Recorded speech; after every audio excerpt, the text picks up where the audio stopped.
Hello appraisers, this is Brandon with Spark for Appraisers, and in this video we're going to be covering a couple variations of two types of regression that we've already covered.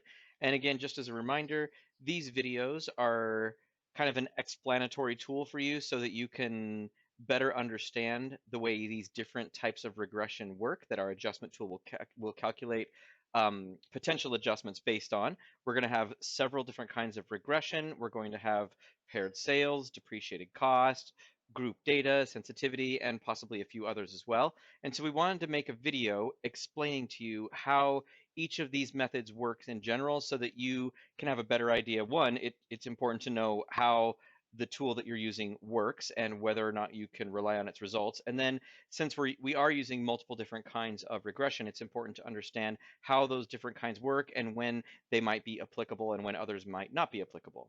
Okay, so let's get into it. As you can see on the screen, this is robust least squares that we're going to be talking about.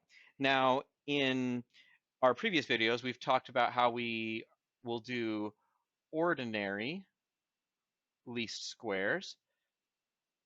And just a quick little refresher, the primary thing with ordinary least squares, now this is by no means all of the calculations, but just a quick little summary, is that we sum up all of the x's minus the average of the x's squared, and then we divide by the number of properties or the number of sales. And so again, this is, for example, and we'll just make this a little more accurate here, I equals 1 to n. So basically, what we're talking about here is let's say we have a list of 5 or a set of 5 sales, and X is the GLA of the sale.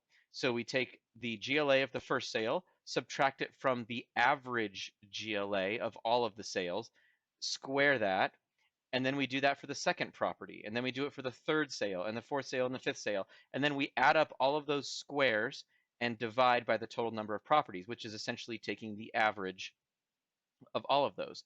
Now, let's say we want to talk about least median of squares. So let's do least, excuse my horrible handwriting, least median of squares. And then this, the way it works is we take the median of all of the x's minus the average of those squared. So we just take the median of all of them rather than taking the average of all of those squares. And then what happens is when you add robust in front of it, that means that instead of taking the average, or I should say, instead of subtracting the average of all the GLAs or the average of all the lot sizes or whatever it is we're talking about, we instead take the median.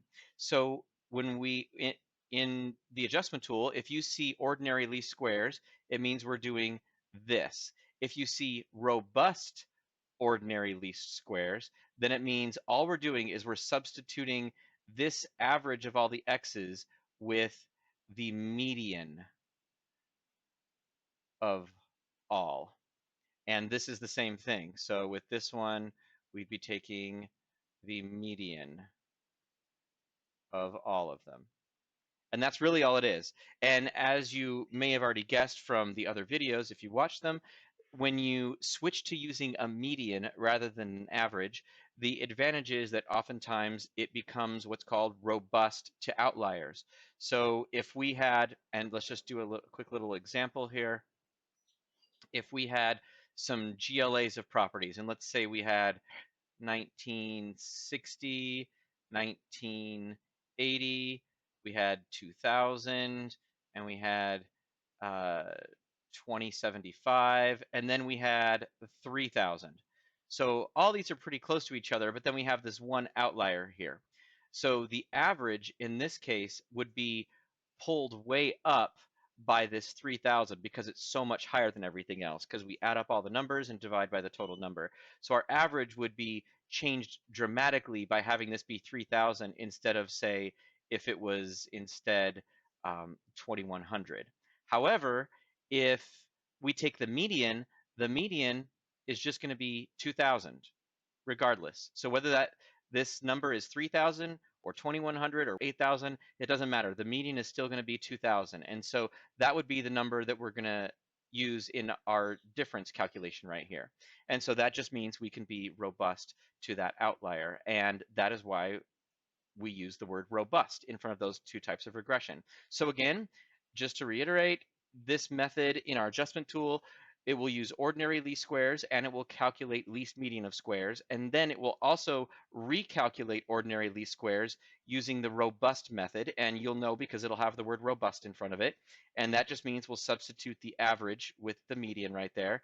And then in least median of squares, uses the average, but in robust least median of squares, instead of using the average, it's going to use the median of all of those all of that particular variable. And so we basically are just going to be modifying the term in the adjustment tool and adding the word robust in front of least median of squares and the term robust in front of ordinary least squares. And that's all there is to it. Okay, and I think for now we are going to be done with videos going over regression. That doesn't mean those are all the different regression methods we're going to have in the tool. It just means we're going to be done with that for now. And now we're going to head off and start looking at matched pairs or paired sales and how that will work in our adjustment tool. All right, thanks everybody for watching.